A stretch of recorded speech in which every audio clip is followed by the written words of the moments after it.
அம்பானி வீட்டு கல்யாணம் 1000 கோடி 2000 கோடி என பேசப்படுது. இதுக்கு சில தற்குறிகளும் முட்டு கொடுத்துட்டு இருக்காங்க. ஆனா இவர்கள் எல்லாம் பேச மறந்த 2 விஷயங்கள் இருக்கு. ஒண்ணு, வெளிநாட்டிலிருந்து வந்த சுற்றுலா பயணிக்கு நடந்த நிகழ்வு. 7 பேர் கொண்டு பாலியல் வன்புணர்வு செஞ்சாங்க. ஆனா கடைசியில் அவங்களுக்கு கிடைச்ச நீதி என்ன தெரியுமா? ஒரு 10 லட்சம் ரூபாயை கொடுத்து அனுப்பி வச்சுட்டாங்க. அவங்க ஆப்கானிஸ்தான், ஈரான் இந்த மாதிரிப்பட்ட நாட்டுக்கெல்லாம் போயிட்டு வந்தப்போ கூட இந்த மாதிரி ஒரு பிரச்சனையை அவங்க ஃபேஸ் பண்ணல. அதுக்கப்புறம் அவங்க பாட்டுக்கு போயிட்டாங்க. இவங்களுக்கு என்ன நீதி கிடைக்கும் அப்படின்னு தெரியாது.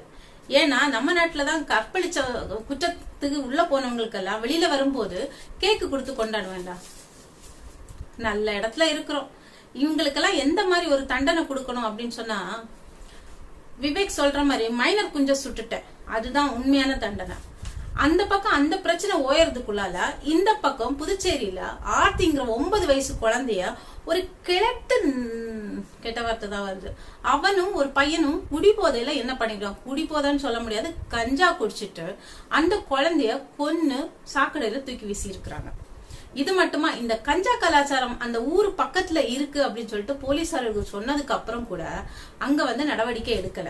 அந்த ஊர்ல இருக்கிறவங்களுக்கே அந்த கஞ்சா கலாச்சாரம் தெரியும் போது போலீஸ்காரங்களுக்கு தெரியாதா?